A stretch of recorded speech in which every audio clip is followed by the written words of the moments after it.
Where is Toronto, Mike? You retweeted that. Mr. Hebsy, you're live on the red carpet.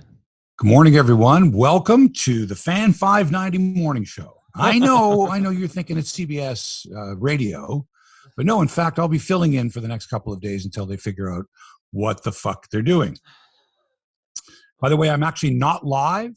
We recorded this. I can't tell you exactly when. We set the clocks to make it appear as if it was 9:20 on Friday, October the 1st. Nothing is live anymore. They might believe Think about the podcast world. When was this done? Is this live? It can't be live if it's a podcast. Just understand that. The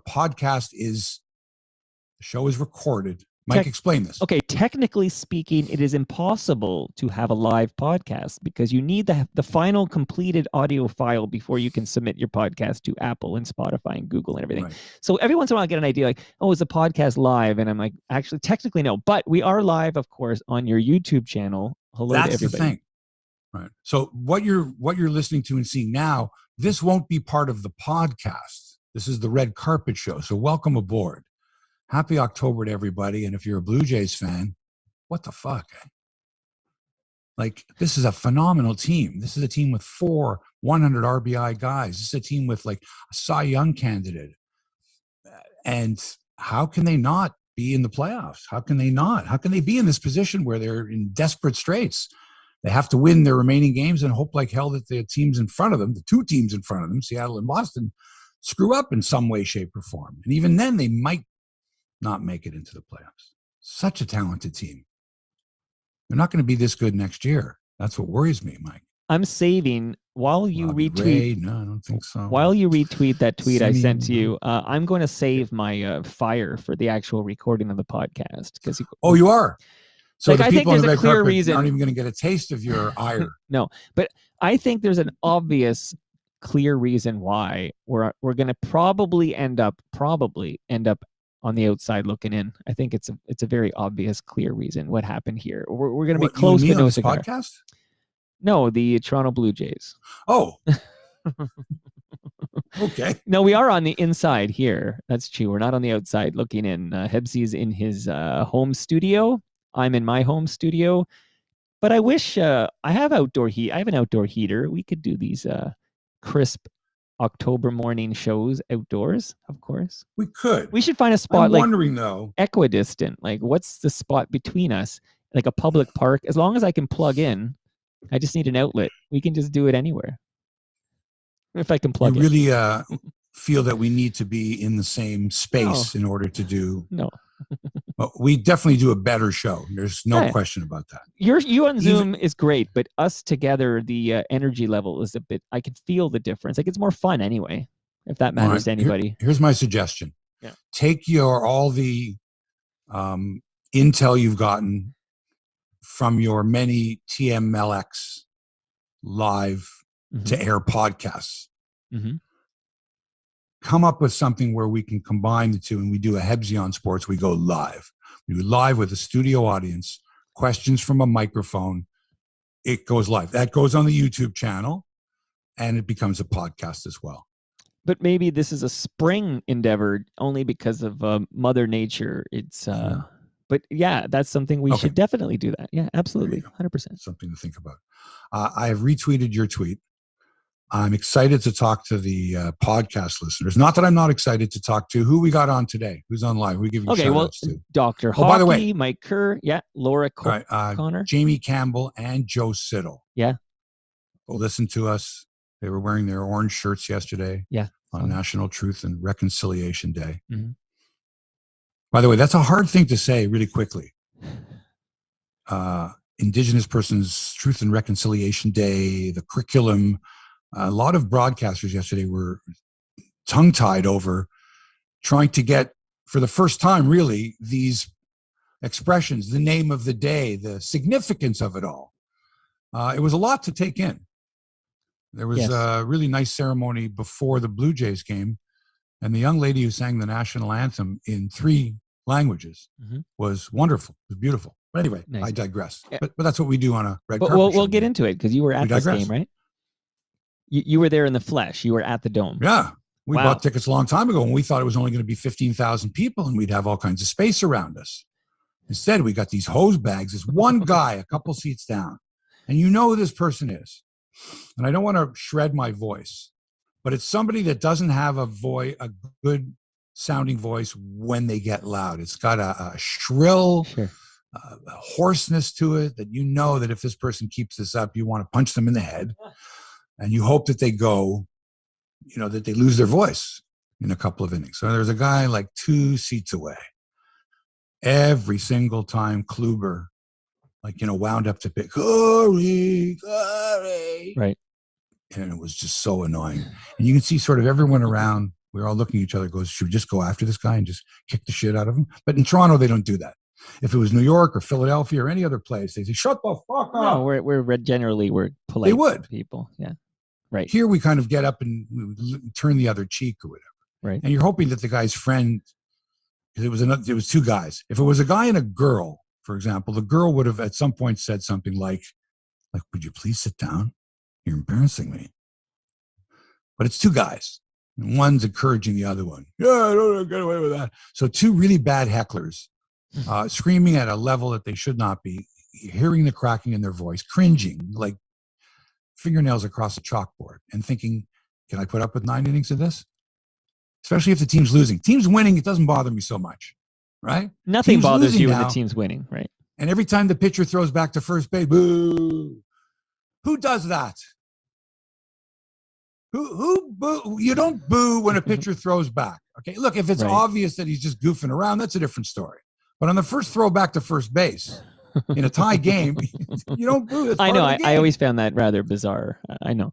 Hey, now that's a Toronto thing, but that was also a Montreal thing, because they used to, at the Expos game, had this little animation of a chicken, right? When the pitcher would throw back to first, the opposing pitcher, they'd have this, and the chicken would go across the screen. As if throwing back to first base, you're being a chicken. I don't get that. Right. I know. Makes no sense. Hey, can I just do a few more shout outs before we actually start the show? That. Okay, it's okay. Wayne Brown, Russ Patterson, and Russ has a great comment. I'll bring it up when we get into the Fan 590 portion of this episode. He has got a great comment here. Daniel Finkler. What if Russ can't stick around? Well, he's going to listen to the podcast later. He wants to hear it now. He gave him the thumbs up, and it's like, we'll talk about it later. Okay, I'll read it. But he says he tuned into the Fan this morning at 6:30, and he got CBS Sports day after one of the biggest games of the year. Wow, it's the timing is incredible. Let's get into that. But Dale Cadeau is here, Moose Grumpy, Brian Gerstein, Gordon Enright. Everybody's ready to rock. You ready to go? It's time to go. 9:20. Yeah, let's do it, man. Brian remembers the chicken squawking at remember that? The Expos games. Yeah, because it's a part of Expos lore. The funny thing is that when I covered the Expos, I was up in the press box, and the music room, I guess, where the organist was and the PA announcer were right there too. And then they used to have a lot of fun. It was fun to go to Expos games. Well, maybe they weren't do it again serious soon. about the baseball part. We should talk. Like all these, the organist could do these great tunes, great sound effects they had. This was back in the late 70s, early 80s, when they had really great teams. And would pack this horrible stadium. But that, and the pitcher would throw back. And I remember even Chuck Tanner of the Pirates saying, what is that? And even Dick Williams, who was the manager of the Expos, was like, what's that all about? Anyway. Good memories. Let's go, buddy. All right. I'm recording in 5, 4, 3. The following podcast is brought to you by Crosswinds Golf and Country Club in Burlington. Fall golf is always fun when the weather is good. Duh, Hebsy. At Crosswinds, it's even more fun. It's especially great because the leaves are just starting to turn color. The beauty and splendor of the course is even more spectacular. It just makes you want to go out there and whack that little golf ball around the course. Crosswinds not only offers a championship par 72 golf course in immaculate conditions, it features $1 million views, fantastic customer service, and a place you'll want to come back to time and time again. I'll be out there next week a couple of times. As a matter of fact, folks, I'm actually playing with a couple of celebrities next week. It might be 3 celebrities. I've got 2. We're working on the 3rd celebrity. If you're interested, give me a call. And if you haven't been out to Crosswinds, I highly recommend it. The finest in fall golf. Go to crosswindsgolf.com. Book your tee time online. And don't forget to tell them that Hebsy sent you. Now, Mike, please, let's start the podcast.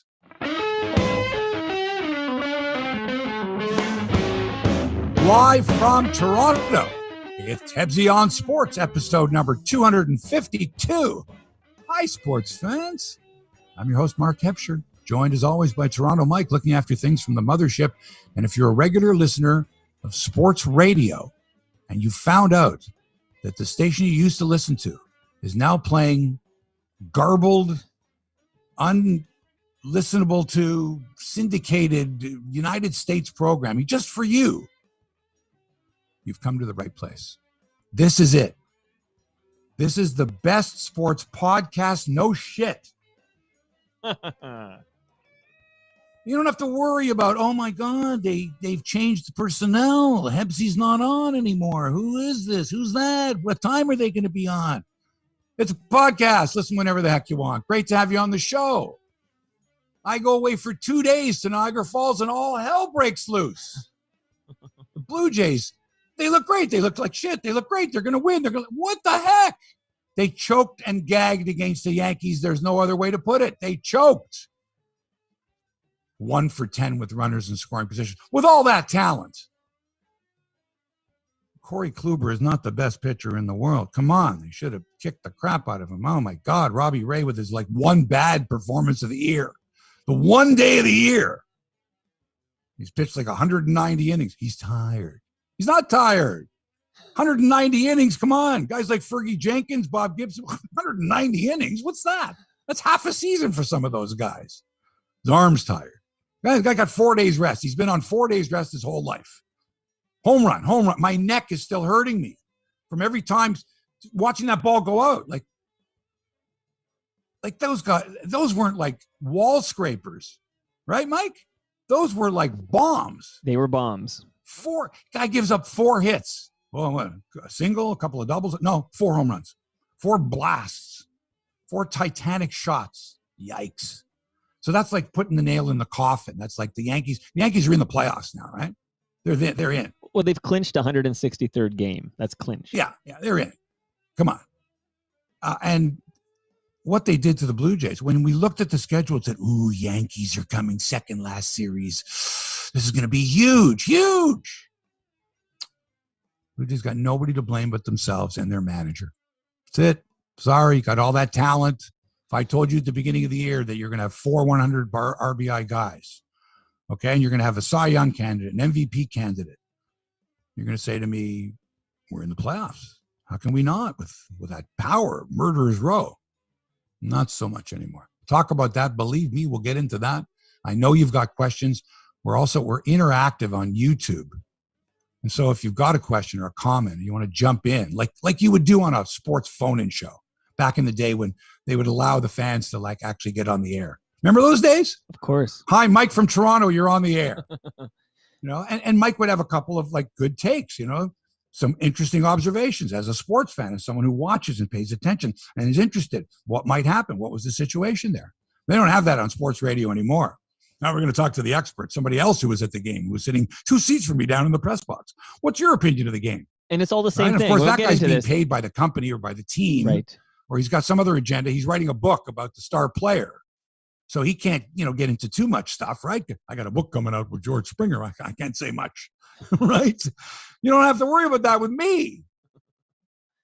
And they always say the same thing. These in-house experts come in and they all just regurgitate pretty much the same thing. You never get anything new. At least when, if I called in on the Fan and I wanted to trade Ed Olczyk for Wayne Gretzky straight up, at least that was entertaining. Yeah. But, here's the lineup for today's show. This journalist, that journalist, this play-by-play broadcaster, this beat reporter, this other person who works for the same company that I do, but in a different division, right? They're in the radio. Oh, sorry, not the radio, the audio division. They're in the audio division. We're in the video, television. What's television? Streaming? What's that? It's all the same. Come on, folks. The Fan radio. Remember the glory days of the Fan? The stars they had, you couldn't not listen. Certain people. Not anymore. They shuffled the deck chairs on the Titanic is what they did. And Rogers, the evil empire, pulls the plug on Wednesday. in the middle of the biggest week on the Toronto sports calendar in recent memory. When was the last time a series as significant as the Jays Yankees took place around here with any sports team? When was it? The Raptors when they won the championship in 2018? Sure. Or was it 2019, Mike? 2019. What year is this? Post-pandemic? Anyway, no new programming till Monday on the Fan. So, yeah, that's right. You got to come here. What's going on? Scotty Mack, they let him go. Richard Deitch, they let him go. I'm going to think two of the higher paid guys. Wow. Okay. Got to cut costs. Make the morning guy out. We'll talk about that new lineup and the future of Toronto sports sports audio, I guess it would be, Mike. Yeah. The word radio is not going to exist pretty soon. Remember that thing they had, radio? It's content and it's got multiple distribution Lasted 100 years. Platforms. Right. Lasted exactly 100 years, radio. Wow. Really? Okay, what else? Maple Leafs are so confident that Sheldon Keefe will lead the team into the promised land with the talent that he's got. I mean, look at, they got Vladdy, that's the other team. They got Matthews, they got Marner, they got Vladdy, they got Bo, they got no goaltending. Anyway, they've extended his contract till 2024. We'll get into that, a few other things, baseball playoff races. How are you, Toronto, Mike? Hebsy, man, I'm doing really well, man. Mainly, I want to know how you're doing because I know you took some time off. Some time off from from the world. Like I feel like I'm retired. Yeah, but you seem okay. I do a podcast. I observe. I try to watch as much as possible. The hotel I'm staying in Niagara Falls does not get Rogers, so I find out why.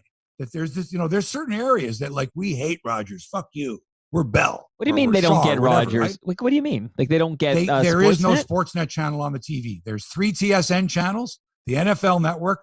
There is no Sportsnet outlet. Even when there's what I would call a massive baseball game going on, and you think the hotel cares? Yeah. The deal the hotel has is this is what we have in our system. Okay. Obviously, if they don't have any Rogers channels, there's got to be some beef. They either don't get Rogers or they're on a system that they won't pay extra to have the Rogers channel. One Sportsnet. So I'm like, well, I don't want it to Jay's game. So what did you do? Well, I'm not going to tell you. I'm going to give my secret away. You found a stream somewhere and you took it in. You betcha. Damn right I did. So how was it though? On the iPad. How was Niagara Falls? You have a good time? Oh, it's great. First of all, it's a ghost town. Oh. It is the weirdest thing to see all these flashing lights and Clifton Hill, and there's the falls. And we went into one of the nice restaurants, and it was like a ghost town. There was like 4 people in there. It was really strange. And the one story, the waitress at our restaurant told us the story about how in the middle of the pandemic, the Maid of the Mist runs on both sides, right? You can take one if you're on the American side, under the American Falls, Horseshoe Falls, and you can take one on the Canadian side. And in the middle of the pandemic, the boat on the American side had 60 people in it, like nose to nose. And on the Canadian side, social distancing, 5 people. She said, and that pretty much summed up what the pandemic was about. There you go. America, what a pandemic. Let's go. Maid of the Mist. Come on. Well, they are outdoors. But even so, 5 people on the Canadian boat. That's funny. So yeah, it was odd, but it was fun because there's just there's lots there, but there isn't anyone. And it's late September anyway. After Labor Day, right. They tell us that, it's pretty much packed up. I lived in Niagara Falls. I worked in radio there many years ago. And it's true, the winter, after the summertime, it's pretty bleak. It can be pretty bleak. Although the golf was beautiful, the sights are beautiful, the falls are really majestic if you've never been to Niagara Falls. And it's fun. There's tons to do. There's just not a lot of people there. Yeah, you're going to give us a clue as to who are these celebrities you're golfing with. You teased it in the intro, but... Well, I can't because it's not fully confirmed. And as you know with celebrities, something can always come up at the last minute. You know what I mean? Sure. I got a show to do, a recording session. I got called into that, all that shit. So I don't even want to do it because I'm dealing with real divas, prima donnas that, and like I said, it could listen to Hebsy was great. Golf would be terrific, but there's a 10% chance of rain. And I think I'm hearing my agent's going to call me. I need to go in and loop something. What level of celebrity are we talking about here? Oh, extremely high. you would recognize them. But Canadian famous or globally? Just take known? it easy. Yeah, Canadian famous. Okay. What do you mean by that? I can't. I don't live in the States, so I can't tell you like how famous they are in the whole United States. Okay, I always ask because like there's Ron McLean, right? And Ron McLean is Canada famous, but I don't think he's not famous outside of this country, really. Ron McLean, but Canada. But also, let me put it this way to you. On a local level, on a Toronto level, on an Ontario level, I would think, for sure, two of the biggest. And I'm hoping for the third, like I haven't heard back. Wow. That's the way that person operates. If this is the way the person operates. You send them a message, you don't hear anything. You send them another message. Hey, buddy, I sent you a message. You don't even say to them that you sent them the first message. Because you can just imagine that their phone's going off all the time. Okay, you're golfing you don't hear with from them again, Rick Mercer. You know from the past that at some point this person will get back in touch. And it'll be kind of like, hey, buddy, sorry, man. But like we were on a cruise or we had a concert tour or we, whatever. Something to shoot. Are you golfing with that John Moorcroft who's got his jersey on the Sportsnet broadcast? What the hell was that? Did you not want to just go and punch that guy through the screen? No, but it really was tough to Google that. Had his arms up he had to hold his arms up the whole time to hold up the jersey in front of him. And he did it the entire game. He was still doing it in the ninth inning. So kind of impressive, but whatever. I don't care. Not impressive. Well, we're all talking about it. Like if you were looking to get like a because we shot wanted of to fame, kill the guy. Not that we think what a great guy. This guy Moorcroft, man. But it was here's what he did. Top part. It wasn't that obtrusive. Like it didn't bother me. Excuse it was kind me? of in the very top. It absolutely was. Was it? Okay. Absolutely was. At first, I thought it was someone sitting backwards, sitting with their back to the camera, okay, so that they could get there. Right. And then I realized he was holding up a jersey. Right. Yeah, holding up a jersey. He's just a guy from Brantford, like just a guy who did that before. You went and found out about this guy? Yeah, like oh my God, you're a sick individual. Somebody found out about it and tipped me off, but it's just a guy. He's done it before. Nothing else to talk about. He's just a guy who wanted to be like famous for a moment. Well, guess what? Obnoxious is the word. So he's not the guy you're golfing with. It's not him. Please. Okay. Okay. I feel like we should just talk about everything except the Jays and the Fan 590 stuff, and then just to piss people Nothing off. else to talk about in my mind. So two big things to talk about. Everything else is not as important. All right, let's get into the Jays. Give a shit that Tom Brady is going back. Tom, what was it like with Bill Belichick? Tom Brady's going back to play against Bill Belichick. Come on. Give me a break. Later, when we do the Fan 590 segment, I'm going to ask you about a different Brady, not Tom Brady, but I'll save that for the you Fan do this 590 all the time. segment. It's called you did this with the other guy on the red carpet show. You tease something and say later, and then later you're not going to, or you're going to have to interrupt me from something else saying, let's not forget about the thing we talked about 45 minutes ago. Let's get into this, all right? Because I got some stuff to get off my chest. And since there is no morning radio show on Toronto audio stations, this is all you've got. You got me. So the Blue Jays now are sitting going, all right, we got 3 games left against Baltimore. Well, that should be no problem. Should be able to sweep those motherfuckers, right? Easiest team and worst team in baseball. Told you, nothing easy. All these people, let's look at the schedule. The Jays are playing 17 teams that have a 500-plus record, and they're playing crummy teams like Baltimore. Well, that's a win. Remember everyone coming up with their scenario? Well, there's 2 out of 3. There's 3 out of 2. There's 1 from 5 in a row. There's a sweep. Come on. Got to play one game at a time, one pitch at a time, one inning at a time. So we got to win 3 in a row. We got to start with the first, then the second, then the third. Let's not get ahead of ourselves, but let's get ahead of ourselves, huh? And we got to both hope that Seattle and Boston lose at least one of their final 3 games. I'm not going to get into any other scenario. Jays have to sweep, hope Boston and Seattle lose at least one of the final 3. And then we're in a 3-way playoff for 1 spot. Okay? We're going to be playing Monday, Tuesday, Wednesday, Thursday. We're going to need like a 7-man rotation where Robbie Ray, we're going to need him to work on less rest. All that stuff. So there is hope, but let's be realistic. Probably not going to happen. They're probably not going to make the playoffs. Because even if they do that, they still got to get to game 163, a playoff, and then probably another playoff just to get into the playoff, the 1-game wildcard. So on a night where they just had to win, they had to win. And the fans, after the biggest night in the team's recent history, a victory, pulling them that much closer to the fading Red Sox. And of course, ignoring the surging Mariners over their shoulder. Where did Seattle come from? These guys from out west. What? We got to worry about Seattle now? The Blue Jays had to win this game. What did they do? They laid a huge egg. Okay? Extra large. Cy Young candidate Robbie Ray with the tight pants. Gives up 4 hits, 4 home runs. 4 hits, 4 home runs. At the time, the people sitting in front of me, I say, have you ever seen this before? A team's got 4, their only 4 hits are all home runs? Right. It's crazy. And so he didn't have his good slider. So now a great pitcher finds a way when they don't have their best stuff to grind it out. And he did. He gave up that first inning home run to Judge, that bomb, and he retired like 14 in a row, looking pretty good. Even without the slider, it worked occasionally for him. And he got some good defense, and he got some, he wasn't striking out guys like he normally was, but he was gutting it out. And we got a 2-1 lead after 5. It's good, man. It's okay. And the crowd is just sort of now getting into it.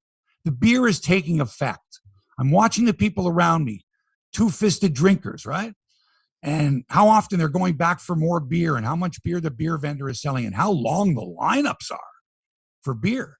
These lineups are so long that they actually spread right to where the entrances are to go down to the seats. And so people can't walk by. You have to break through the lines. In like the 5th inning. So people are getting all oiled up, man. We're leading 2-1. It's the Yankees. Let's go. People are getting aggressive. The guy next to me is yelling with his hoarse voice, driving everybody crazy. We're going to win. But no, because that's 6th inning, man. I'm standing in line waiting for pizza. Oh. And there's a 2-second delay. The monitors you're watching while you're in line for the food and the beer, right, and what's actually going on in the stadium, 50 feet from you. Right. And so we're watching, we're in line, and we see Rizzo.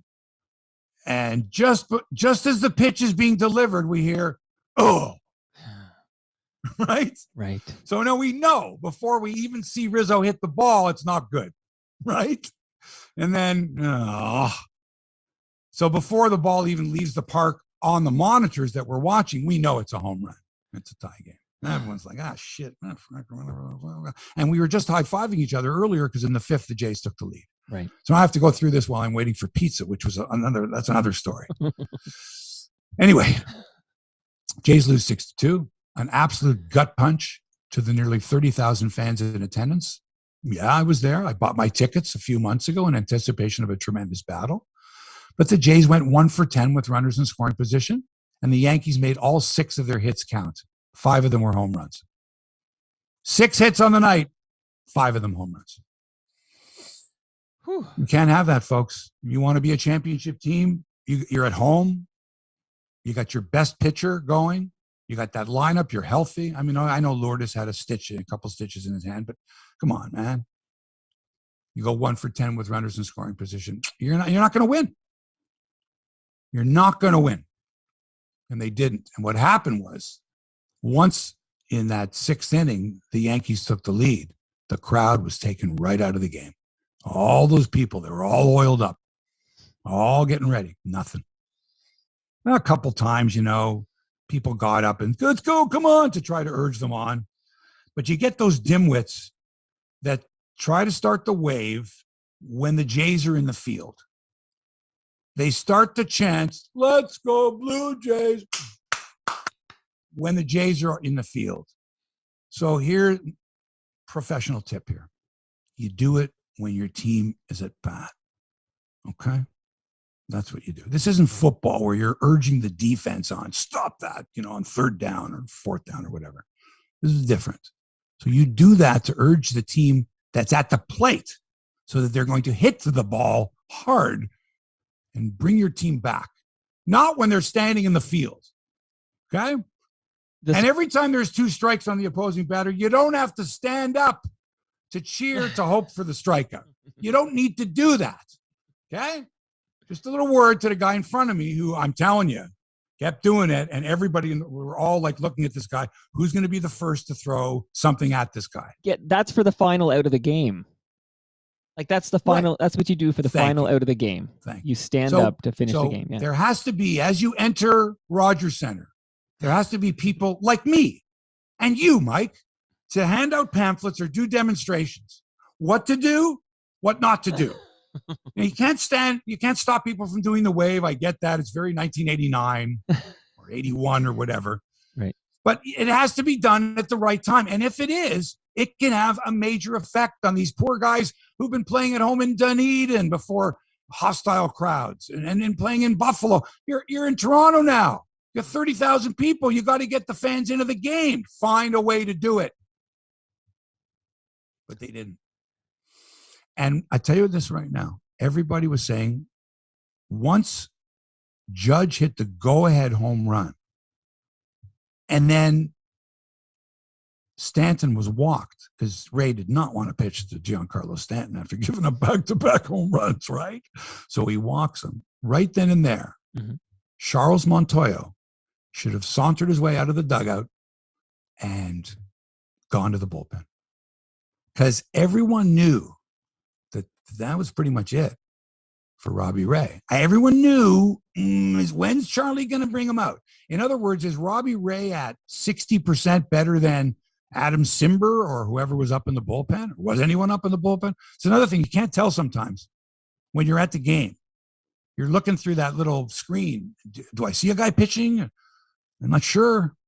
So I wasn't sure if anyone was up, but man, oh man. And then when Gleyber Torres came up and hit that 2-run home run, everyone was like, what the fuck was Charlie doing?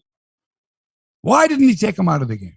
Can I ask a question? Not that it would have made a difference. Is there an alternate universe where he does make that pitching change and then the reliever comes in, gives up the 2-run homer, and we're right now like bitching about Montoyo making that? So I feel like I don't feel that was the horrific call I'm hearing from some of the pundits. Well, that's a natural response from fans. Natural response is, all right, 3-2, it's still manageable. Now you walk a guy. See, to me, it wasn't after the Judge home run. It was after the walk to Stanton. He looked scared. And now you're going, okay, he doesn't have his good stuff. He's only got 4 strikeouts or whatever. He doesn't have his good stuff. He just gave up back-to-back homers, but I mean, they hit the ball hard. I mean, that pitch, those were both fastballs, like 94, 95, hard of the plate. So he's missing his spots because he can't get his slider to work for him. And these guys are sitting on the fastball. He knows it when he's pitching to Stanton. Stanton knows it. And now Gleyber Torres on deck is like, oh, leave him in for me. Please, leave him in. I'm a right-handed batter. He's a lefty. He doesn't have the slider working. Please leave him in. Please. Right. And Charlie left him in. This is a classic case of hindsight being 2020, where it's so effortless to look back and say, oh, that's the moment he should have made the change because look what happened. But in the moment, I didn't have that outrage of like, why are you leaving him in? No, the outrage was more, why can't the Jays score more runs? Right. How could they not have knocked Corey Kluber out of the box? How did he last 4 1/3 the way he pitches, for Christ's sakes? But what Corey Kluber did, and a lot of the booing, him throwing back to first base, is he upsets the timing of the hitters. And I'm watching Vladdy, and the people who were sitting in front of me know this. I think they might have known it was me, but anyway, they knew this. And I said, you watch what Kluber does to Vladdy here. He's going to make, and Teoscar Hernandez, he's going to make them so uncomfortable at the plate. He's going to step off. He's going to want the signs again. He's going to throw back. He's going to get their timing off so that any pitch they see, they're going to want to hit. And he did exactly that. They went 1 for 10 with runners in scoring position. The Jays hitters did not look as confident at the plate as the Yankee hitters did. And Corey Kluber had a lot to do with that early on. They should have knocked him out in the first. Like they got a run off and they should have knocked him out by the 4th inning. But man, and I'm watching him. This guy's a veteran. He does not throw hard. I think he hit 90 maybe once or twice on the gun. He throws junk, sliders and changes. And players like Vladdy and Teoscar and maybe to a lesser extent Bo, but those two, they feel as if they have to do something and they expand their strike zone and they're impatient, and Kluber knows it and the Yankees know it and Aaron Boone knows it. He studied these hitters. They lost a few games to the Jays this year. They're looking and saying, all right, this is how we stop Vladdy. And they were very effective. There you go. And Charlie, I tell you this right now, if Aaron Boone managed the Blue Jays, the Jays would be in a playoff position by now. They would.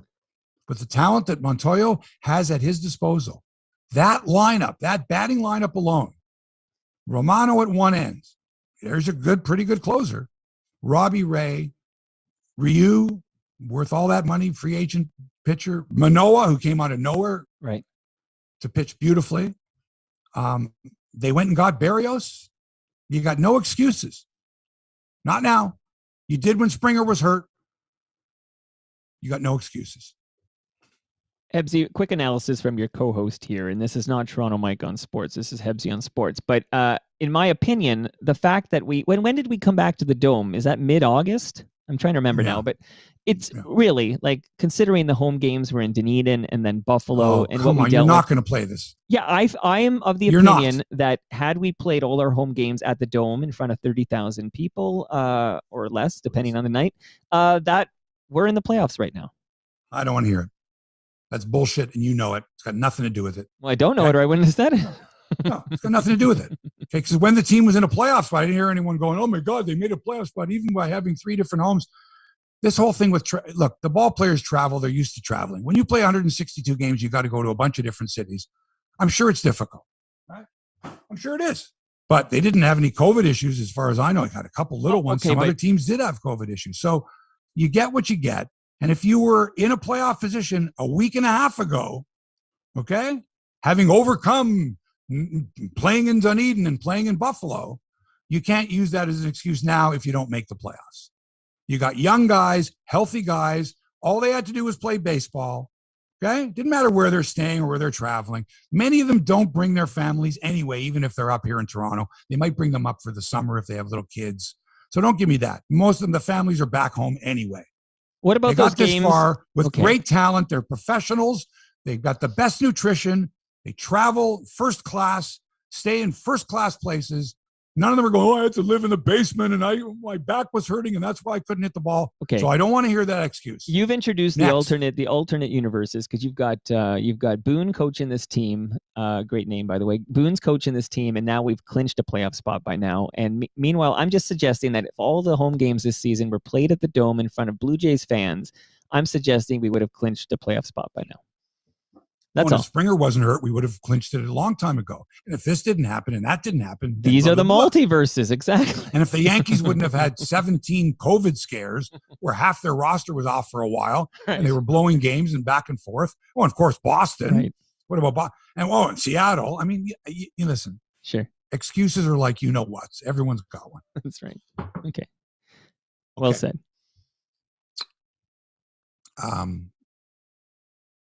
Yeah, 1.325 million viewers watched Wednesday night's game on Sportsnet. I thought it would be bigger. 1.325 million. That's a lot. It's a lot. But that's nothing compared to when the Jays were in the playoffs back in 2015, 2016. Not even close. No, I'm assuming like the bat flip game might have been like 5 million or something like that. Yeah. And I suspect Thursday night's numbers will be bigger. I didn't watch it, obviously. I was at the game. Did run into Joe Siddle and Jamie Campbell. How are they doing? They're both good guys. Doing good. Yeah, they're both like us in real life, at least in the conversations I've had with them. They're both sweethearts. Oh, super nice guys, down to earth guys. And listen, not an easy job also to sit and watch all those games and have to be, brutally honest sometimes. How do you take a team with all this talent? How does this team not make the playoffs? And will they ever have a team with this much talent again? Because Robbie Ray's not going to be with them next year. Simeon's not going to be with them. How do you replace those two guys? So this might have been it. This might have been the year. They went all in. Look at that starting staff. I mean, come on. The window's still open, Hebsy. I mean, the core of this team is very young. Like literally still climbing. I mean. Nope. Really? No, you need at least 3 players to develop the way Alek Manoah did. Or you're going to go out and spend more money on free agents. Do the Jays change the pitcher in the offseason? I mean, pitcher. Why did I say that? Do the Jays change the manager in the offseason? If they don't make the playoffs, they have to change the manager. They can't go into next season with Charlie Montoyo. He's a good teacher. He's a good developer of talent. He's a good guy. Everybody likes him. They love him playing the congas. Okay, by the way, it's not bongos, for fuck's sakes, folks. Come on. If you don't know the difference between bongos and congas, what are we talking about here? Come on. Yeah, educate yourself. Not really. But anyway, and he's a nice fella. Everyone likes him, and he's great in the clubhouse, and he respects people. And But I told you for a long time there, when he kept George Springer in the leadoff spot, Mm-hmm. he'll come out of it. And he did come out of it. Beautifully came out of it. But while he was in that 4 for 44 slump, they lost ball games that I think they could have won had Charlie had the lineup differently. That's all I'm going to say, is that Vladdy had many chances for RBIs. He would have had more chances for RBIs, driving some runs when he was hot, if Springer could have gotten on base, but Springer was not. He wasn't. And he basically said, you're not keeping me out of the lineup. And he wasn't 100%. And a lot of outs. He made a lot of outs that I think another player who was healthy may not have made as many outs. Let's put it that way. 4 for 44 for a leadoff hitter in the midst of a huge surge by your team. That was the manager. He could have said, I'm dropping you down in the order, but he didn't want to hurt George's feelings. And again, it took George quite a while to come back, quite a while. And I don't think playing every day and trying to swing for the fences and screwing up his swing and timing, knowing that he was hurt, I don't think it helped the team. But anyway, that's Charlie's call. Quick note on the broadcast. We had speculated about this last week on Hebsy on Sports, but it ended up being, as we thought, in person. You had Pat Tabler at the Dome calling it in the same booth as Dan Schulman. Of course. So I was curious your thoughts. Is Buck Martinez back with this team next year? If he doesn't get vaccinated, he's not going to come back. How could he? Interesting. How could you do that? And the other thing is, if Buck was part of your plans, then Buck would have been doing this final series against the Yankees. Would you find it odd that you listen to Buck all year long? For the most part, he was on almost all the time on the TV broadcast. And now the most important series, the final series, he's not there. It's quite the story that almost nobody will touch. Right. But having said that, if you think that I have inside information as to the next bloodletting that's going to take place at Rogers Media, come on. After what they did at the Fan the other day, I have no idea. For all I know, Chris Cuthbert is going to be calling Jays games next year with Jim Hughson and RJ Broadhead. I honest to God, have no idea at all. I thought when the Fan made their announcements, it was going to be all TV guys. It was going to be, as long as you're doing TV, just step over there and do radio or audio, record the show. It doesn't matter when it airs. It doesn't air because there's not going to be anything called radio anymore, which is the feeling I get. It's like, oh, you listen anytime. Well, Merrick got a show, but is this, I guess my question as your co-host is, are we diving into this now or do you want to wrap up Major League Baseball before we... I'll wrap up Major League Baseball. Ready? Here we go. Jays get Baltimore at home, 3 games. Red Sox are taking on the Washington Nationals in D.C. Seattle is taking on the Angels in Seattle. Jays have to win all 3. Have to hope that Boston and Seattle lose at least 1 against those opponents, okay? They must be going nuts up there in Seattle. They haven't made the playoffs in 20 years. Wow. And here, thundering down the stretch, they come, the Mariners, out of nowhere.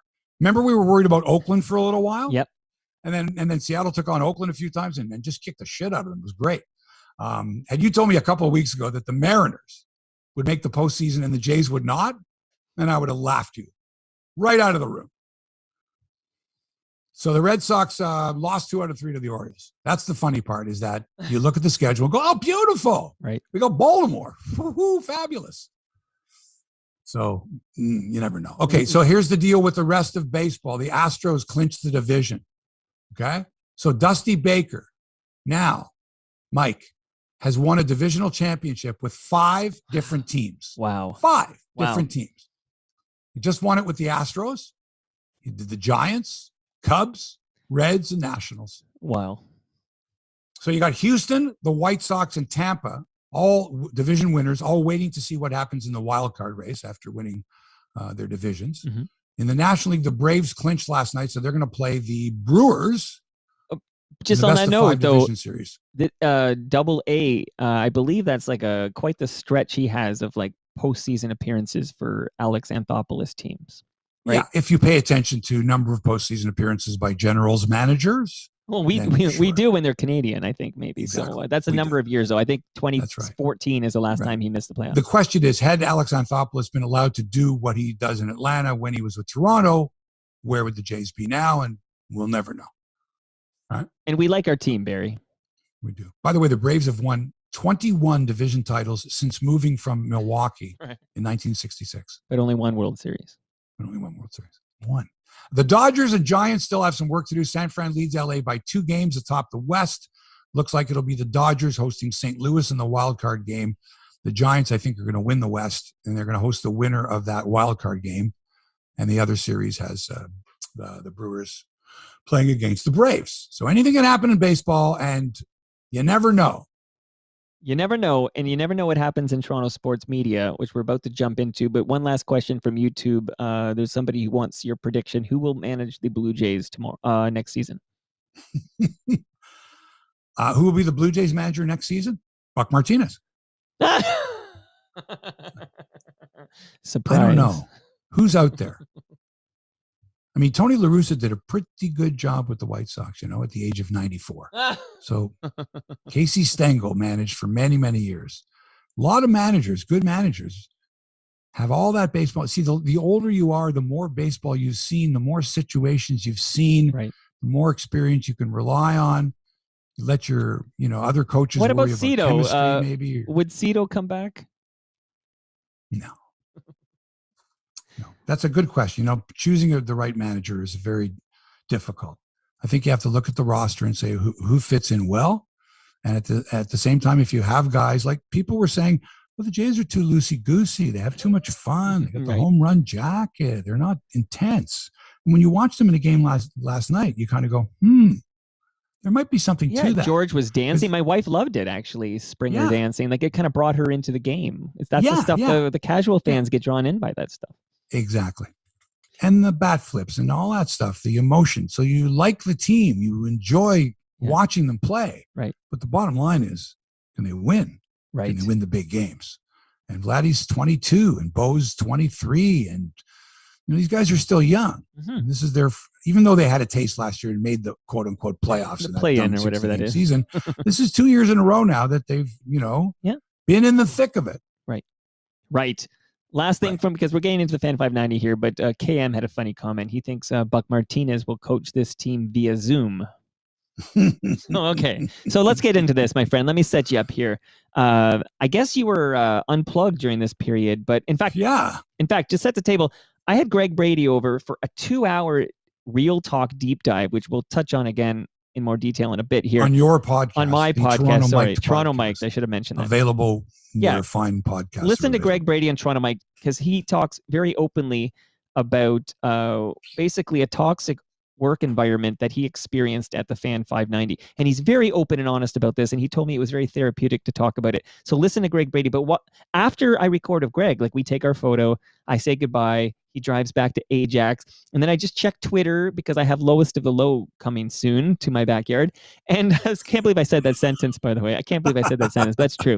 And I check Twitter and it's like, oh, they blew up the Fan 590 lineup because we were talking about Scott MacArthur and all these things about, Ashley Docking, blah, blah, blah.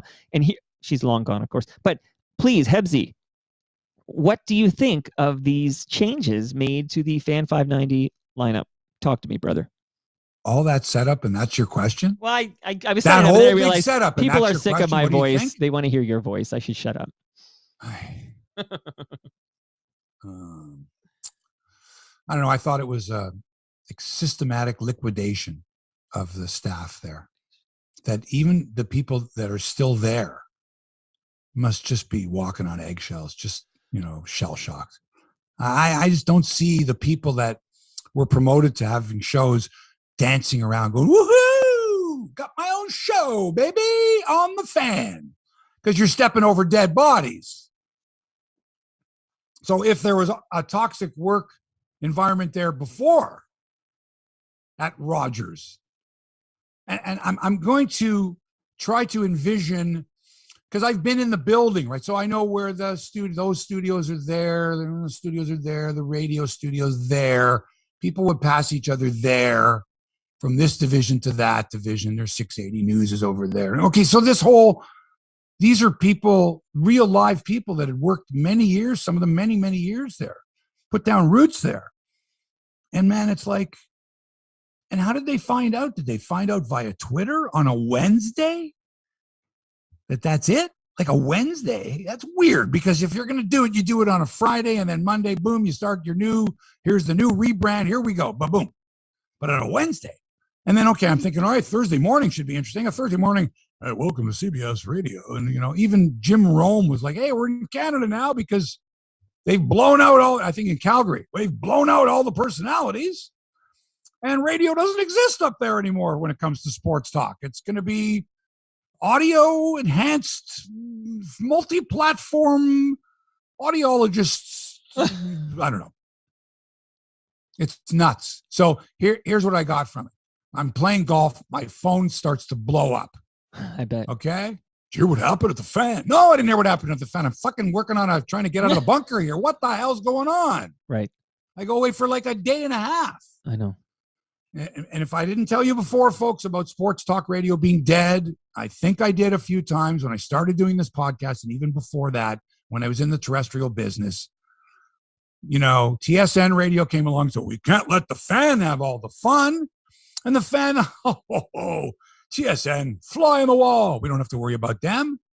And they got too big for their britches, Rogers. And they said, we're losing money here. Things are changing. And let's face it, Rogers, they're not idiots in that response. When it comes to making money, they know how to make money and they know how to save money and they know how to cut costs. It's a business.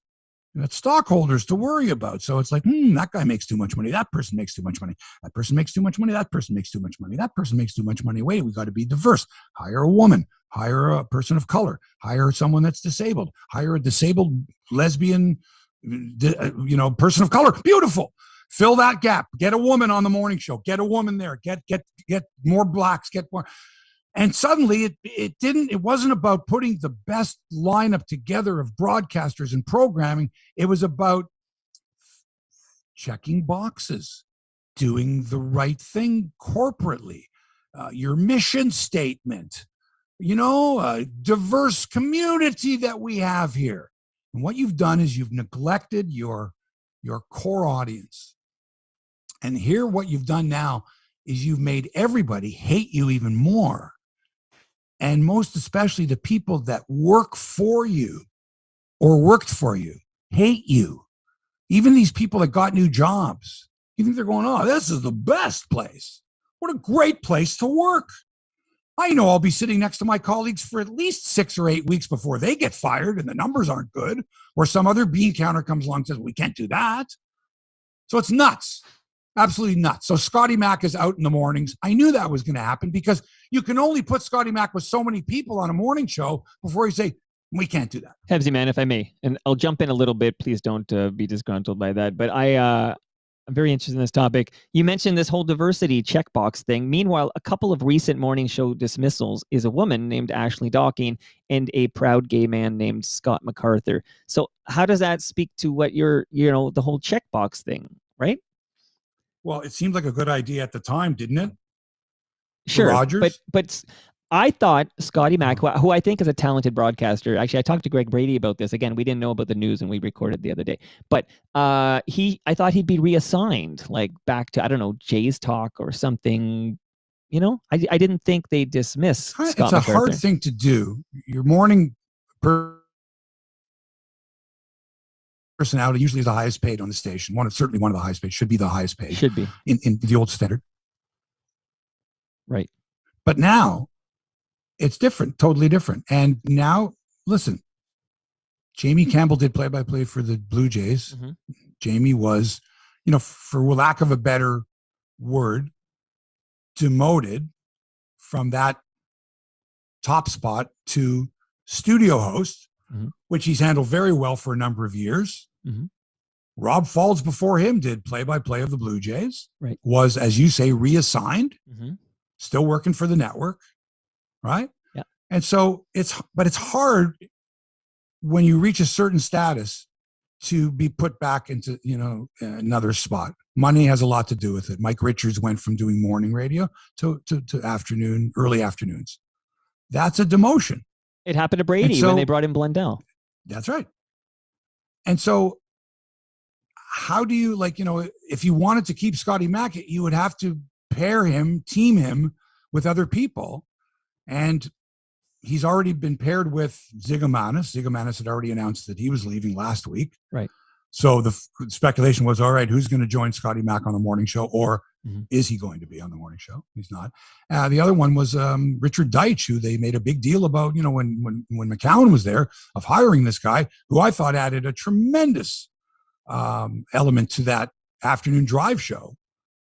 He's very, very good, asks good questions, has a terrific media podcast, but he makes, I think, pretty good dough. And so Scotty Mack, Richard Deitch, we're saving money. So are we sure that, because we know they're not on the lineup, because they've, the PR, the press release came out from Rogers Media with the lineup. Are they gone from the Sportsnet suite? Is that what I think so. I think what has to happen is that their contract has to end, and there would be a no compete. Perhaps that would be waived. I don't know. It's kind of hard to get another job. Because neither person has said anything. Like, I've been watching their Twitter feeds, and neither has commented on that. And they really can't. There's likely an NDA, and there's something to, where it's just better idea to not say anything. Lest we forget all these like Alex Wong and these people who would give us the sports updates. I guess they got rid of the sports updates. Rob Wong, you mean, right? What did I say? Alex Wong. Okay, Rob Wrong. My apologies. I mixed him up with Alex Sixero, who moved. He was there for 13 years. Right, and there were other gentlemen that names because they did sports updates who were let go that day, and they all did. Right. There will be no more sports updates on the station. Okay, so the morning show now is JD Bunkus, who was with Ben Ennis, along with Blake Murphy, who was a Raptors reporter for The Athletic. Don't believe I've heard him, and if I have, he wasn't distinct enough for me to go, oh, that's you never heard his episode of Toronto Mike when he visited my backyard last summer? No. Oh, no. Mate, you got to do that. Yeah. Line forms to the right. I have so many of your podcasts I have to listen to. I had to go away for a day and a half. Still haven't caught up. You do fucking 5 of them in 1 week. Okay. And so on the morning show, they went, well, we got to add a woman. We have to have a woman. Why do you have to have a woman? Because we have to have a woman. Why? Why do you have to have a woman? Because we have to. Okay, is there somebody really, really good that we've got to get in on the morning show there? And there's a lady named Eilish Forfar, former hockey player. Okay. In the National Women's Hockey League. And so it's going to be Eilish Forfar, Blake Murphy, and JD Bunkus. Kind of rolls off the tongue. That's your morning show.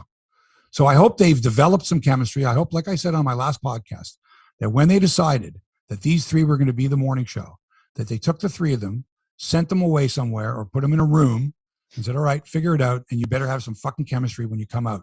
Because the last thing we can afford to do is debut you on Monday morning and have people go, what the fuck is this? You'd better be good. People don't have a lot of patience.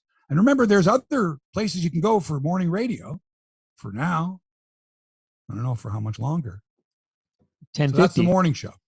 Now that show they're going to turn it into a podcast. Of course, the podcast is going to be available within minutes of it being done live. And then you can listen to them whenever the hell you want. That's the whole idea with this. You can listen to the morning show in the afternoons. You can listen to the afternoon show in the mornings. It doesn't matter. They don't think it matters. You can listen anytime. That's going to be the whole idea of it. So the afternoon drive show is going to be Ben Ennis and Stephen Brunt, but only during hockey and basketball season. This is another quirk with this schedule. There's nobody's working full time, except for this morning show, it looks like. Right. And one of the afternoon shows, not the Jeff Merrick show, because it's only going to be during the NHL season. Not the Raptors show with William Liu and Alex Wong. That will only be during basketball season. Not Blair and Barker. That's only during baseball season. Do you understand where I'm going with this, Mike? It sounds like this is so Stephen Brunt can go to Newfoundland. This is so that, see, what happens is the model for success has been overdrive, right? Basically 2 hockey guys and a well-versed all-round sportscaster, right. Ryan Hayes, right? Basically taking the summer off, saying that summer radio ratings don't mean shit. And when we come back in September, we're going to be great. And they are. All right? They're really good. And now the fan is like, all right, let's see. We got to find a way to stop the bleeding when it comes to radio. We got to make money here if we're going to pay these salaries. We are going to introduce a multi-platform audio content, listen when you want, a la carte, podcasts every hour. I'm sure that these people will all be doing more jobs than they had done before in the one medium. So whoever's on radio, on The Fan, is going to be doing more than just radio. Trust me. We're going to squeeze as much work as we can out of you, as much talent as possible until we've wrung you dry. And then we're going to kick you out in a few years because things are going to change again. Sorry to say that, but like I say, and I haven't listened to any of the shows, and I will reserve judgment, of course, until I listen. I'm not going to jump the gun and go, that's going to be shit. That's going to be shit. Who are they? I'm assuming, hopefully, that Greg Sansoni and his gang there at Rogers took many steps before they came to these decisions, that they know that the chemistry is going to be great and that people are going to flock to listening to these shows. They're going to go, yep, these people are going to be great. It's going to be awesome. So the Nick Kiprio show. Oh, by the way, wait, Afternoon Drive is Ben Ennis and Stephen Brunt only during hockey and basketball season. Right. Ennis will also host Jay's Talk during baseball season with Barker and Blair. So Ennis is going to be basically working a split shift. Hey, Ben, great having you on that 1 to 4 or 9 to 11 show or whatever. But now you're going to do Jay's Talk with Barker and Blair during baseball season. And then when it's not baseball season, you're going to be doing the Afternoon Drive show with Stephen Brunt. Got it? That's like a split shift, baby. It's a lot of hours on air, but also you're going from doing an on-air shift at around noon, from noon to 1 or noon to 2, and then you're going on again at 5 o'clock. Okay. And by the way, Sam McKee is going to produce that show, the Nick Kiprio show, from 3 to 5 every day with Justin Bourne, Kiprios and Bourne. Oh, wait, only during the hockey season, because nobody wants to hear Kiprios and Bourne when it's not hockey season. Right. Okay. So Sam McKee is going to produce that show. He's also going to produce the Leafs pre and post game show with Gord Stellick and Brent Gunning. That's a lot of work, man. So the feeling I get is they've gone, all right, here's your new job. You're making the same money. You're doing this much more work. How do I know this? Went through it years ago. When I was at CHCH TV and I was doing a show called Square Off every day, live show every day. Right. They came to me and said, we'd like to resurrect the show Sportsline. You and Bubba O'Neill. Sportsline 2.0. Yeah, beautiful. Great idea. Yeah, we'll run it at 5 o'clock every day. Right. And we'll do it sort of like PTI style, part of the interruption with the little menu down the side and 2 guys and they're talking back and forth and arguing and discussing sports. Let's do that. Beautiful. I said, fantastic. How much more money? Oh, nothing. As long as you're here for 8 hours a day, we're just giving you another show to do. No raise. I went, what? So how do you expect me to do a good job on both shows? Right? You're stretching me kind of thin. You're not going to pay me any more money. Nope, that's the way it is. Take it or leave it. So I went, oh, this is the way it is now in broadcasting.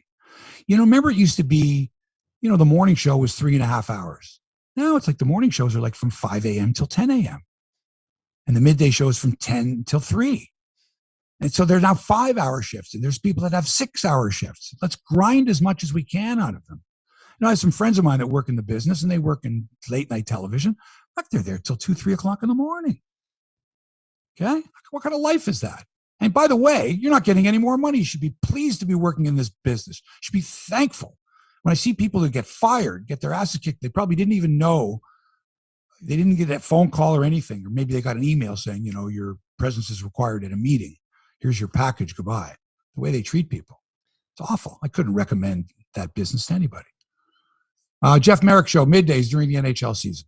That's it. So Jeff's going to work during the NHL season. And point out that's a national show. We often talk about how maybe Leaf fans don't want to tune in to hear about how the Jets are doing, but this is a national show. Couldn't care less. Well, national show, you're going to take a risk with that. But anyway, Jeff's very well known nationally. So there's your TV personality on the radio. And Jeff started in radio anyway. Oh, he's very good. I'm a big Merrick But remember, we mentioned last year, they took Jeff off the desk. We didn't see him for the last couple of months on Sportsnet's coverage. He was like, gone. And now that Chris Johnston has left, has been booted. He's on TSN now. He's on TSN and Toronto Star. Fast, eh? I know. He was a free agent. Right. I think Merrick will be seen more often, I think, on the television. Yes. Yeah. You've got the Raptors show with William Liu and Alex Wong. Don't know anything about either one of them. Don't know. I hope it's a good show. I'll be listening. I'm a Raptors fan. You got Blair and Barker with their own show, but only during the baseball season. I think it's middays. So I guess Blair's going to do some of this and some of that. And during baseball season, he'll do this. And during the hockey season, he's going to be on with, who is he going to be on with, Blair? Where is Blair? Is that it? That's all he's going to do? Brunt and Ennis in the afternoon. Jays talk with Barker and Blair, and then Barker and Blair are going to have their own show. That's weird. Huh. Anyway, when I started podcasting, 5 years ago, Mike? Yeah. I warned anyone who was listening that the broadcast business was changing at such a rapid rate that you're not going to know what's going to hit you. You're going to turn around one day and go, what the hell happened? And what is it with this business? That there would be more and more casualties, and not just old guys like me. I was approaching my 60th birthday. Thanks for coming out. And I knew at the age of almost 60, I wasn't going to be getting another job as a sports anchor. Not going to happen. Young. And you make too much money anyway, Hebsy. Get the fuck out of here. Luckily, I had enough money I could retire. Had some good investments. And I like this show here, but it's not a huge money maker, but that's okay. I like doing it. It's fun.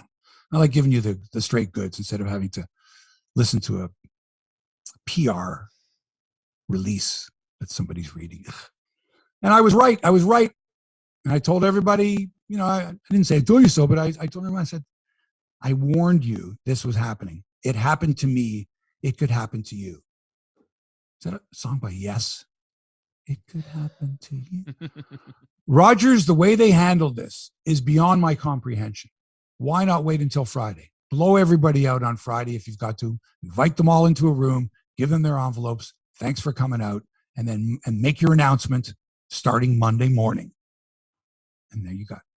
Beautiful. And while you're at it, the people that you're about to fire, at least give them the glory of having to be engaged in a Blue Jays pennant race for a couple more days before you pull the rug out from under them. Can we talk about that timing? That's bizarre, right? Like this is that's what I wanted to do.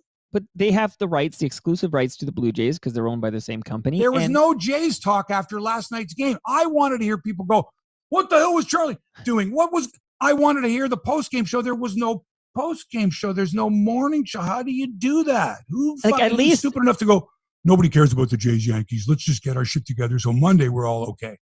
The timing is bizarre. Like, why is this change happening now? And I guess they're doing syndicated U.S. programming until they launch the new shows on Monday. But why not just what they should be doing? Do what serving the sports fans of Toronto. Okay, but I am. Why not call up Roger Lajoie, and just say you're doing them? But he's a pay-as-you-go resource. Roger's gone. I think Roger's. Where have you been?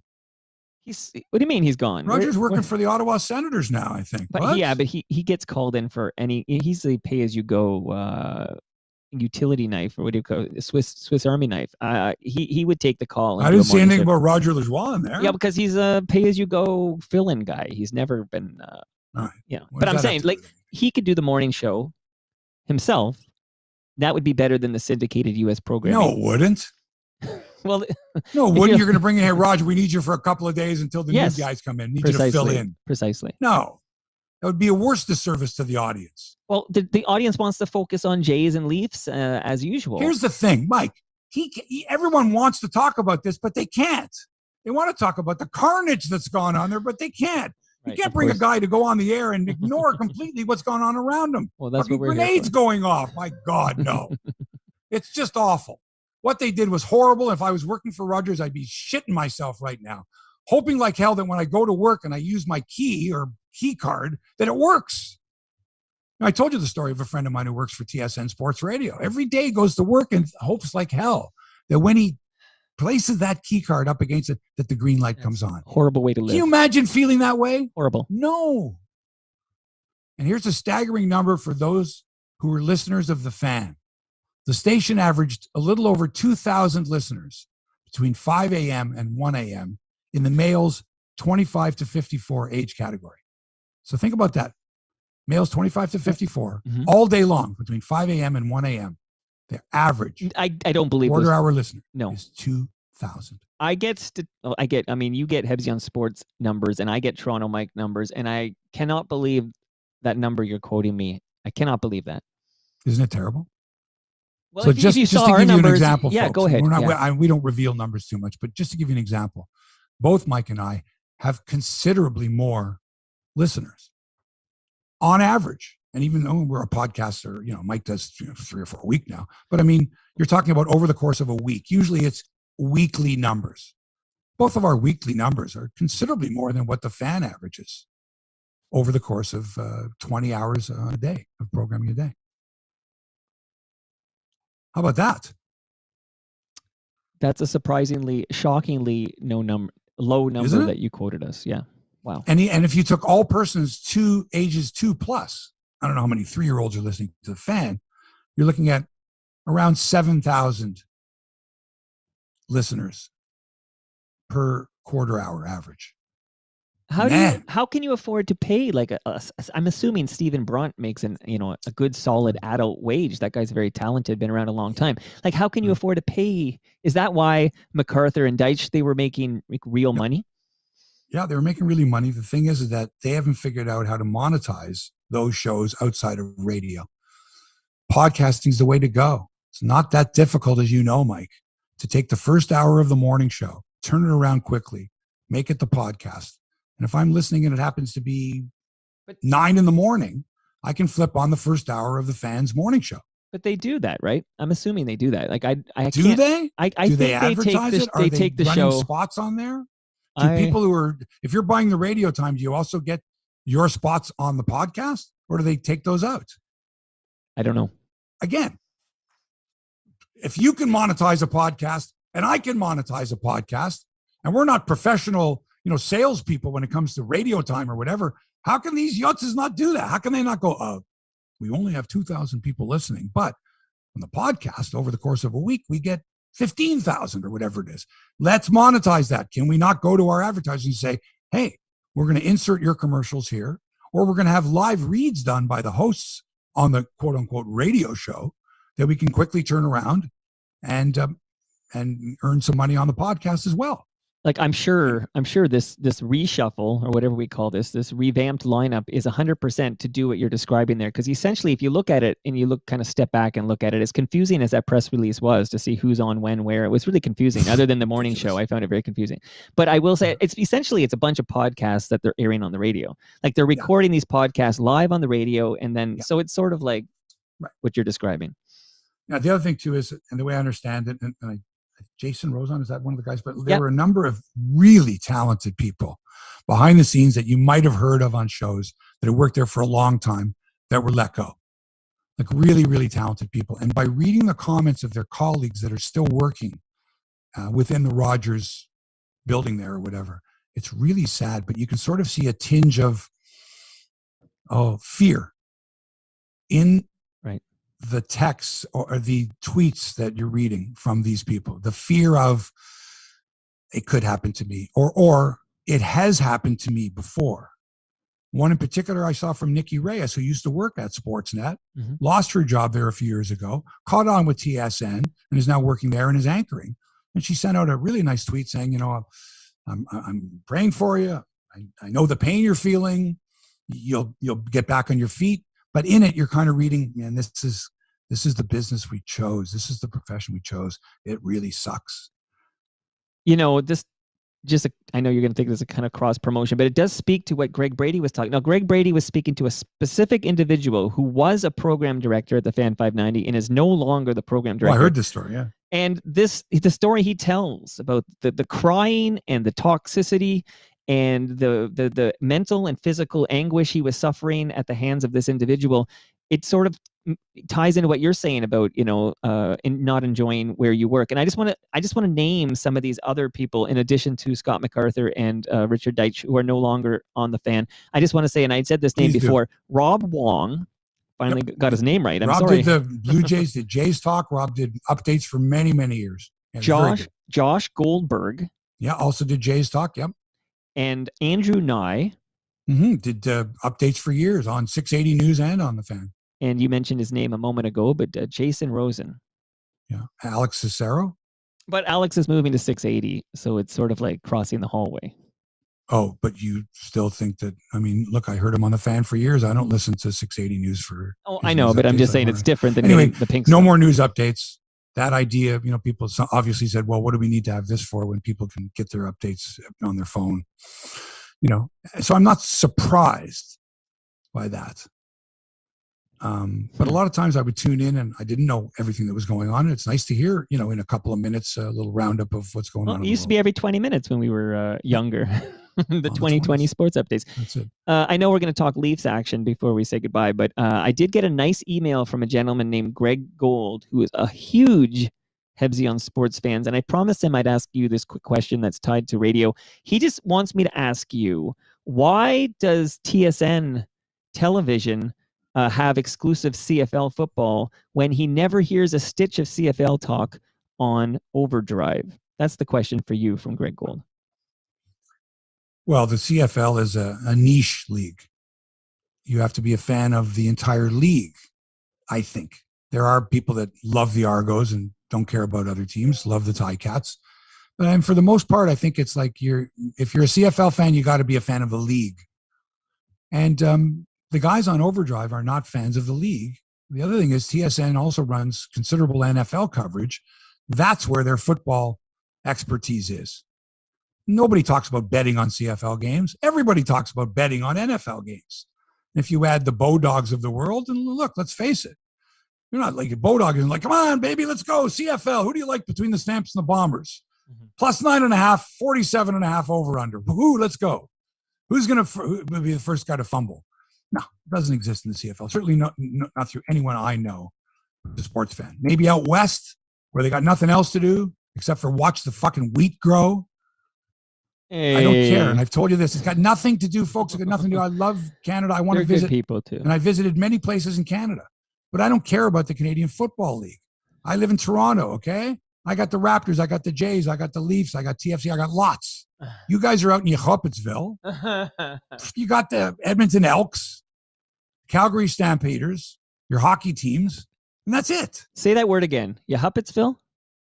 Yachopetsville. Okay, so Mark Weisblatt, who's a big fan of your show, heard you say that term, and he actually took it to, he was doing a Canadian Jewish news podcast with my friend Ralph Ben-Mergy, and he took that term for that podcast name because he heard you say it. Yeah. In actual fact, the way I use it is wrong. Yachopetsville really was an expression used by people who lived in villages far from the big city, right? Sure. And Yachopetsville was like the big city. Oh. Right? That type of a thing. So it's the opposite. It's been misinterpreted and sort of interpreted, but essentially it's from far away. Okay. You know, you came from Yachopetsville. You're going to, it's a good line. I like it. I'm going to start using it. I got to mention Crosswinds Golf and Country Club. I'm going there twice this week, man. Playing a couple times. Second time, I'm going to be playing with, like I said, 2 celebrities I know for sure. Perhaps a third. I'll give you an update next time I talk with you. But we're there because fall golf is beautiful, and that golf course is it's always in immaculate shape. It's so much fun to play. It's challenging. It's beautiful. You know, you'll step one day and you'll look up and say, wow, look at that. That's Rattlesnake Point. That's Mount Nemo. That's the Niagara Escarpment. It's beautiful. It's majestic. It's Crosswinds Golf. So fall golf's beautiful.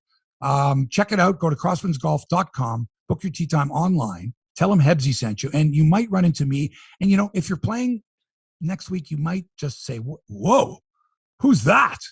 Is that who I thought it was checking in at the pro shop? Is that who I thought it was? Wow. Hitting that tee shot on number 1 there You're golfing with Don Cherry. No, it couldn't be. Well, it could be because Hebsy's there and he knows famous, important people. Crosswindsgolf.com. Never know who you're going to see there. Wow. Okay, so the Maple Leafs have extended the contract of Coach Sheldon Keefe through the 2023-2024 season. It's putting a lot of faith in your coach and his assistants and the core group of players, which includes some very well-paid superstars, underachievers, and some very big question marks as we enter the season. First game of the season is the 13th of October. Up until then, it's preseason bullshit, you know, 4th line nonsense. Who's going to anchor the 4th line? And, you know, here's who the defense pairings were in practice today. Stuff like that. Just, I'm not into it yet. Mm-hmm. Remember, folks, no Canadian division this year. So no cakewalk for the Leafs. Back to the grind of having to beat Tampa and Boston and Montreal. And by the way, there's a documentary that starts today on Amazon Prime. It's called All for One. You know, the Leafs season last year, cameras hidden with some great footage, they tell me. But please, folks, for those of you, especially those who've gotten advance copies, stop sending out your spoilers on social media. Please. I'll watch it when I want to watch it. I don't need for you to tell me that in season 1, there's a scene with Sheldon Keefe that was blah, blah, blah. And like you're quoting what he said. Don't. I thought you were going to be like, don't tell me who wins game 7, Leafs versus Habs. You don't want to, you got it on like your PVR and you're going to check it out at some point. Game 7. Yeah. What did happen? I So, forget. I know people, it's like the same people when you're sitting in a movie theater, if you're ever going to a movie theater again, that there's like giving stuff away. Shut up. Yeah. That's no Like good. spoilers. It's called spoilers. Don't spoil it. Don't even suggest, don't even like type this saying with spoiler alert. Right? Right. Spoiler alert. Like, don't read this. Spoiler alert if you're a fan of The Sopranos or whatever. Fuck. I hate spoilers. It's a documentary. It's a documentary. Let people watch the documentary. And then after they've watched the documentary, because it's now available to everyone, but don't, because you got an advance copy, go, Right. oh, I saw an advance copy of All for One. And there's this one scene with shut up. I don't even like Planet of the Apes spoilers, and it's been how many decades now? All right. I'm going to be watching it, by the way. Naturally, I'm fascinated. Apparently, a lot of stuff was cut out. Apparently, some stuff that was said by certain players, they went to the producers and said, no, you can't put that in. Or their agents, oh, you can't put that in about Nylander. Can't do that. Yeah. So I'll be interested to see how much, although we'll never know how much editing there was.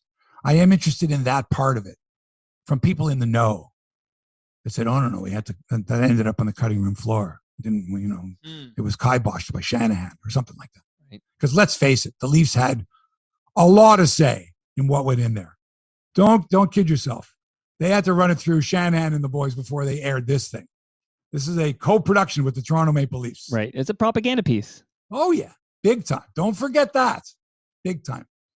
Bryson DeChambeau is on to the final round of the Professional Long Drivers Association World Championship after finishing tied for fourth in the third round of the tournament Thursday in Mesquite, Nevada.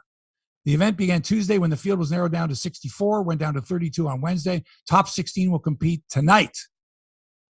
Now, I've hosted these events before, Mike. Mm-hmm. It's amazing how far these guys can hit a freaking golf ball. But hitting it straight is the key, because Tyson could probably outdrive these guys, but it's got to be in this fairway that they have, right? Right. And I'll tell you a story one time, many years ago when I was hosting this down at in Niagara, as a matter of fact, Jason Zubak of Calgary was the world long drive champion. This guy could hit a ball a mile. And all he had to do in this qualifier is he had to hit it like 360 in the fairway, which he could do in his sleep. He had to hit it like 360. But he didn't want to hit it just 360. He wanted to hit it 400. So he had 5 drives. And on the first 4, he hit it 400 yards, but he missed the fairway. And so it was like, okay, Jason, just poke one out there 360. 9 iron. I'm kidding, but like 3 wood, something, but just put it in the fairway and you're in. Oh, no. Pulls out the driver again.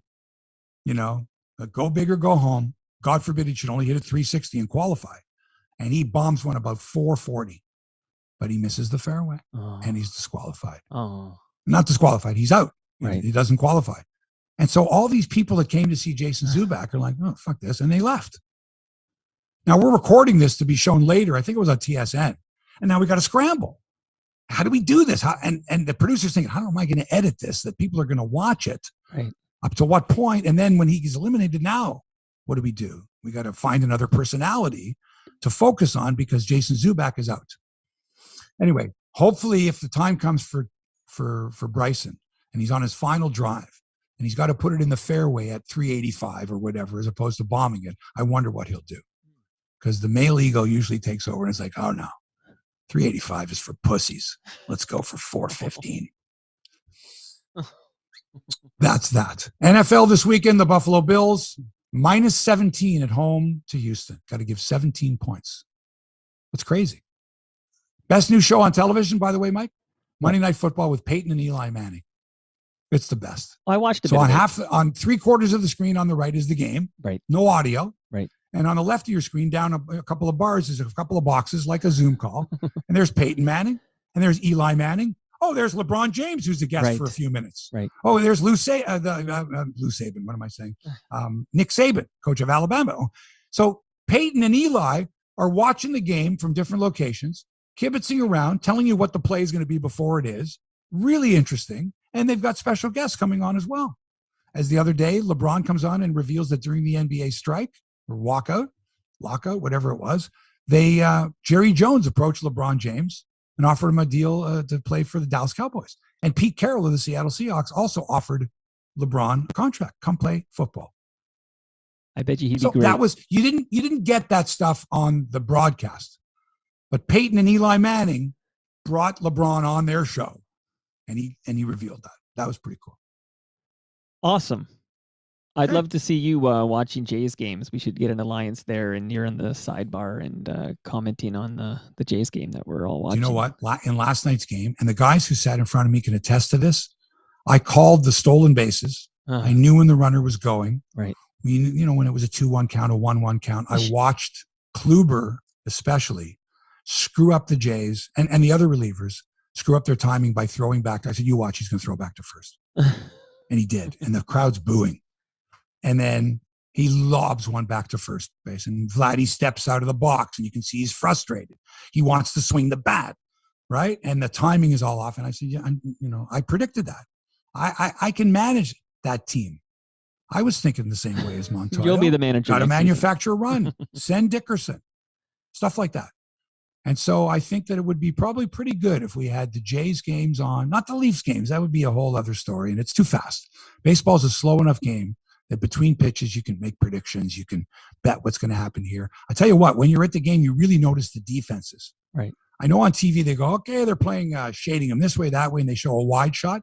When you're at the game, you really can tell sometimes in the shift how weird it looks and how huge the gaps are in certain places. It's quite something. Okay, I'm done. I'm out. Let's go. Episode 252 of Hebsy on Sports is in the books. Hope you enjoyed it as the legitimate alternative to sports radio in your market. Thanks to Toronto Mike for production and inspiration. Hit him up at Toronto Mike. His podcast is outstanding and essential listening to. Great guests, and I got to catch up on mine. I got to catch up. He's coming up on episode 1000. Amazing. 252 for me. What do you have? You're nobody. So what if you did a couple thousand versions of Sportsline? That was television. It's not the same. Thanks to our sponsor, Crosswinds Golf and Country Club. Go to crosswindsgolf.com. Book your tee time online. And I might see you out there this week with my celebrity friends. Woo. But don't come too close, okay? You'll scare them off. They're like wounded deer. crosswindsgolf.com. Thanks for allowing us into your headspace. We're back with another exciting episode of Hebsy on Sports next week. Until then, so long for now.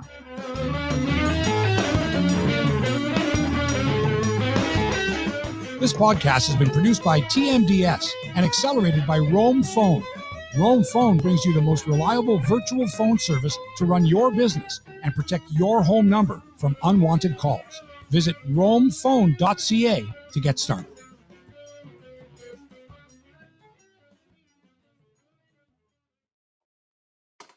Let me turn off the cameras. Thanks, everybody, for watching. Thank you, everybody. Good crowd today. Cheers. Good crowd. That was a good show today. There's so much, though.